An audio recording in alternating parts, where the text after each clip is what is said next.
So ito yung mga na-collect nating egg. Ipapaship natin to sa Macron, Saudi Leyte. So ang customer natin is may order ng mga itlog sa atin.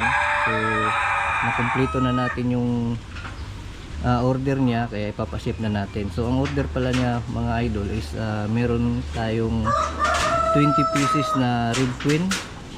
So ayan po yung 20 pieces na Red Queen, saka 10 pieces na Brahma. So assorted po yung Brahma na in order niya. So ayan mga idol, ito yung egg na ipapadala natin. So meron lang akong i-share sa inyo about dito sa chicken farming. Isa din ang itlog mga idol sa magandang pagkakitaan. Kasi may mga ibang customer na hindi kayang bumili ng mga sisiw or manok. So mas prepare nilang bumili ng itlog kasi siyempre mas mura nga naman yung itlog mga idol.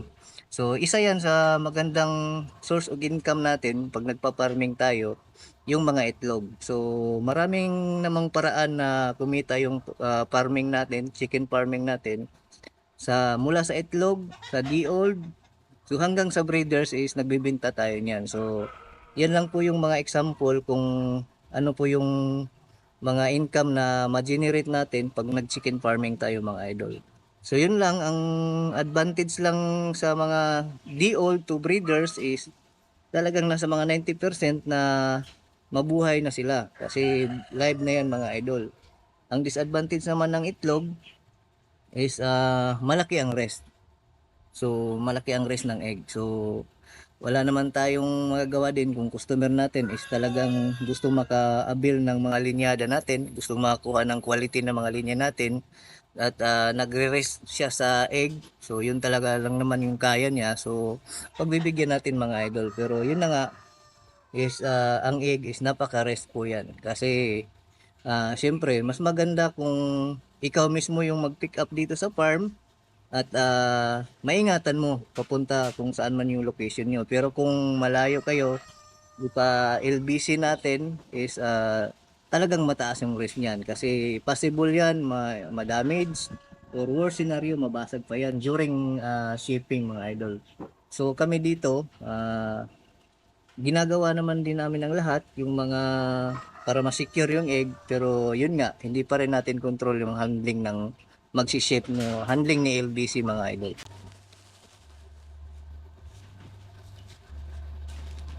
So mga idol, ito yung bubble wrap na in-order natin. Ito yung gagamitin natin pang balot sa mga egg. So ayan yung mga egg. So balutin natin ng isa-isa sa bubble wrap mga idol. So once na ma-wrap na natin, then ilagay natin sa container. Ilagay natin sa LBC box. So good to go na yan mga idol. Pa-ship na natin yan. So ayan, ito lang yung mga kailangan natin dito mga idol. So unang-una is ang bubble wrap. Meron tayong gunting, scotch tape, yung itlog, yung container box na paglagyan, saka yung LBC box. So ganyan lang, ganito yung process namin kung paano namin ipadala yung mga itlog dito.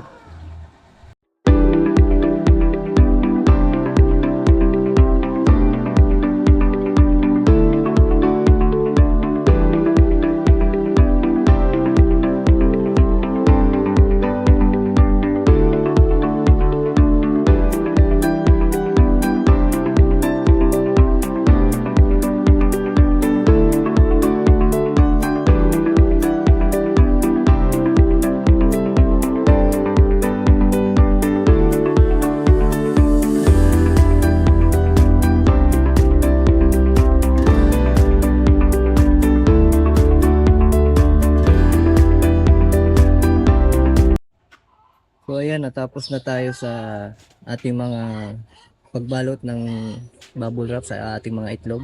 Na isa-isa na natin. So nandito na rin sa mga hard plastic. So ang next naman natin na gagawin is itong hard plastic, is balutin naman natin ng bubble wrap.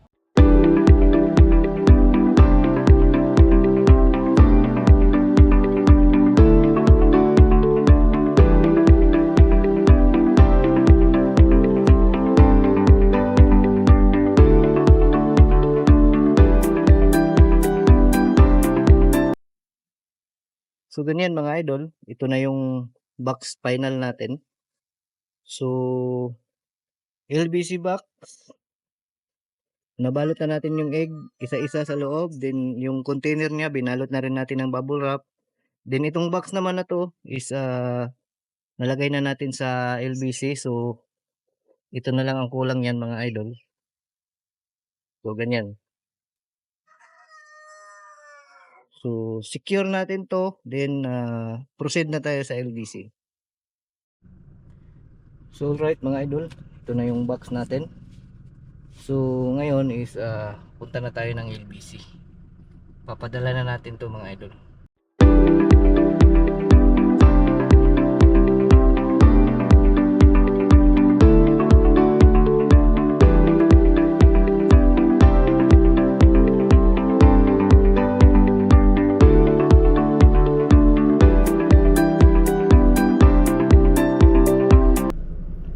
So ayan mga idol, nasa LBC na tayo.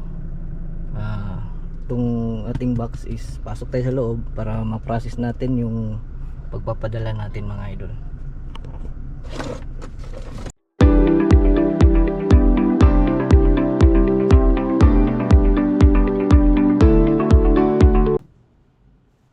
Sir, pero ko yung pabalik ba? Dugay nag-stop ang mga egg. Ha? Ano po yung padala? May padala. So yan mga idol, ito yung details. Pangalan natin, contact number, saka yung receiver natin, yung customer.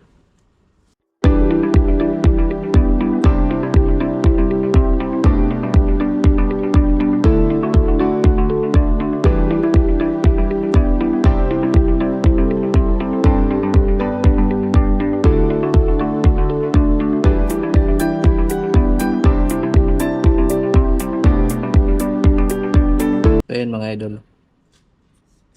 ito yung tracking number, yung receipt ni LBC. So padala natin to sa ating customer, screenshot natin. So ito na yung resibo ng ating pinadala mga idol. So mga idol, ganyan lang po yung process natin. Itong video na pinakita natin, so ganito po yung ginagawa namin once na may customer kami na mag-order ng egg. So ganyan po namin pinaprocess yung egg hanggang mapaship natin sa LBC.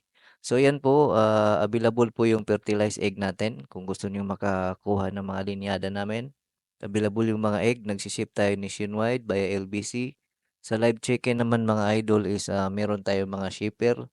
Nationwide shipping din po tayo, shoulder niyo yung shipping fee. And then kung malapit naman kayo dito sa Mindanao kayo, malapit kayo sa Digo City, pwede kayong mag-farm visit mga idol. So, welcome namin kayo dito na bumisita sa aming munting farm para makita niyo yung mga breeders namin at maganda rin na kayo mismo yung pumili ng kursunadan yung mga gusto nyong bilhin sa mga alaga namin mga idol. So, maraming salamat po mga idol sa patuloy niyong pagsuporta po sa ginagawa namin dito sa aming farm.